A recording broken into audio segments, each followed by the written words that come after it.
What up, dudes? It's Gaz, and welcome back to the Warframe video. So, this week in Warframe, where we're talking about the upcoming week and going over the weekly reset and things of that nature.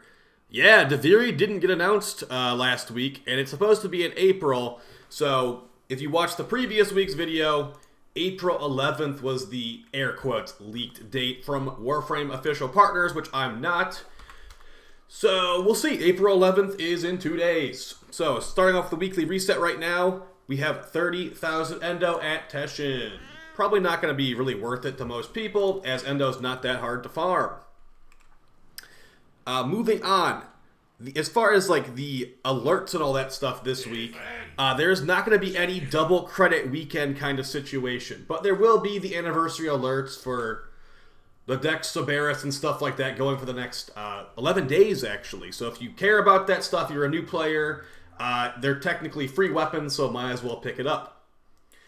So the fact that there is no double credit weekend or no double resource weekend, whatever, means that don't worry about invigorations as far as, you know, like using good ones this week. You can save them and like get your override ready for the next double credit weekend, which I really didn't farm that much on this one. I was kind of busy, so either way, I got the Archon hunt for you right here. The blue Archon hunt with the mission types being Sabotage, Excavation, and Archon boss fights. Pity system has been in effect, and I got a blue Tau Shard last time it showed up. Still have not gotten my, I believe my Amber Shard drop chance is like 80% now too, so yeah. Alright, so blue Shard at the Archon hunt, and at Chipper we got another blue Shard, so usually something I skip. I will not spend my stock on that blue shard, as there's no chance for it to be a Tau Shard.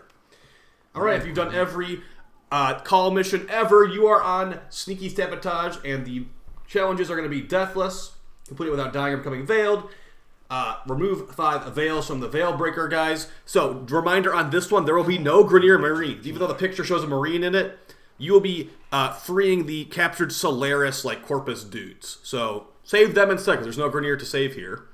Find and open 3 hidden caches. I feel like I've never done this one before on this mission, so hope they're pretty easy to find. Complete the mission without being spotted by a deacon.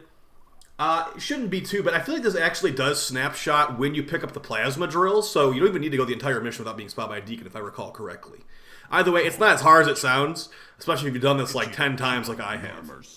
Kill 20 Narmer Moas. Honestly, Kahl missions are terrible, so if you don't get 20 kills, I'd say it's not even worth retrying it.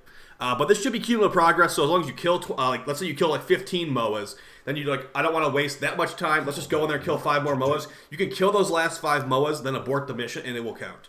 So that's kind of nice. Destroy 3 Pazul Axums. These will be little collectible things hidden throughout the mission. I guess just destroy them. So some relatively annoying challenges, actually, for Kahl. Let's take a look at the Nightwave, and again, like I'm shocked there's no Duviri release date, I'm even more shocked that there's no Nightwave end date, because, I mean, what week, this is like almost reset number 20 weeks of this on Nightwave Volume 3, so I don't know, it's a little bit shocking. I feel like there's not been much marketing for Duviri either, so yeah, let's just go over this stuff though. Fully stock at 3 out of 10 sculptures, pretty easy. You can get those from arbitrations, weekly Maru missions, etc., etc. You can even find the mission too. Destroy a cruise ship with a forward artillery cannon. Pretty much just 1 kill, that's all you need to do. You need to have a special level of intrinsics to get access to this, though. You're not going to always have access to that. Complete 9 invasion missions of any type. I usually would say wait for it to be like Forid or a capture or an exterminate or whatever, and just do that. And don't do like 9 interceptions or 9 survivals for this challenge. Complete 3 nightmare missions of any type. The way you get access to nightmare missions, you have to beat every mission on a planet, and then you'll get access to these rotating somewhat regularly. It'll give you some decent mods. Kill a Tusk Thumper in the Plains of Eidolon.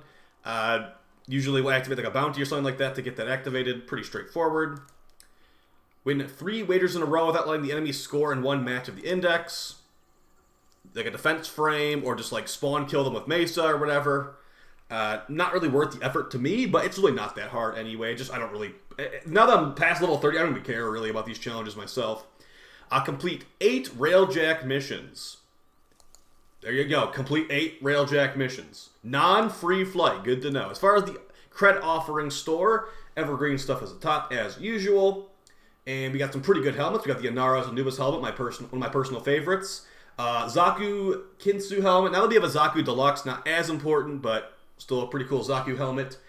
And yeah, if you like any of this stuff, feel free to pick it up, of course. For Aura mods, we got some pretty good ones this week. We got Pistol Scavenger, Loot Detector, Physique, Infested Impotence, Rejuvenation, and Energy Siphon. I'd say as far as must-haves, Loot Detector, Energy Siphon, and if you're a new player, Rejuvenation. Regen can be very good for a new player. But yeah, Physique, Infested Impotence, and Pistol Scavenger, don't bother with those. They're not used unless you have nothing else. That's why some people use Physique. For Mastery Fodder weapons, we have the Heat Dagger Blueprint and the Dark Dagger Blueprint. Pretty much just Mastery Fodder. No Incarnate Unlockers on the way for these either. You do have Wolf Beacons, though, which is kind of nice for people that need to farm like the Wolf Sledge, etc., etc. For PvP Augment mods, we got Deceptive Bond for Loki, Rumbled for Atlas, Prism Guard for Mirage, which I would recommend you pick up, Directed Convergence for the Supra, Purifying Flames for Ember, and Double Tap for the Latron. Now, this is actually going to be a pretty big tip to make sure you pick this up. If you are looking to get that Latron Prime Incarnate Unlocker, definitely consider picking this up, or maybe even picking up some extra copies to sell to people that don't remember to pick this up by the time that Duviri comes out, which will likely be pretty soon. So this will give you increased damage to the Latron, lurks in the Latron Prime, and Latron Prime has good ribbons and an Incarnate Adapter on the way. So make sure you get this if you want to use the Latron Prime Incarnate Adapter. Alright, so that is basically it for your weekly reset stuff here. Let's go take a look at the invigorations, like, even though I said not going to really matter as there's no booster weekend coming up. And let's talk about briefly Duviri and all that. So, I was really expecting there to be a Reddit AMA on the 5th, but apparently got some dates mixed up, and we have no idea when the AMA is supposed to be. DE has never gave us an actual date. Additionally, I believe DE is going to be on vacation on Monday, so don't expect anything Duviri related until the 11th, which is on Tuesday. Are they going to just, like, hot drop Duviri on us on Tuesday? I really hope not. I feel like they should be marketing it more, but, you know, this is what they're choosing to do. It's their game. We're just the players of it. But yeah, I feel like it's just, Duviri is not as hype as it should be right now. Go over these invigorations, though. We got increased ability duration and increased energy max for Ember. We have parkour velocity and primary damage for Wukong. I don't think that parkour velocity will affect his cloud, unfortunately. And then we've also got melee damage and 5 jump resets for Zaku. So some pretty useless invigorations. But, you know, maybe the Ember one will be kind of fun for some increased ability duration and energy max. But yeah, guys, that's basically it. If you want to get these unlocked, you have to get the invigoration segment unlocked, which I believe you can buy from the market, or it can also come from Daimos rank ups. So I'll see you guys later tonight on the stream. We'll do some weekly reset stuff. I want to be hyped for Duviri, but again, they have not really given us much information recently. We got, like, Pablo showed some gameplay on his Twitter, and I made a video on that, like, a week and a half ago, or whatever that was. And besides that, we're just like, all right, are they, no. They have, their little Warframe partner program thing, they know stuff. I'm aware they know stuff. And not everyone is just, you know, someone that actively is anti-fun, and of course it's referred to as an NDA, but they know stuff. We just don't know stuff, and DE is being very secretive.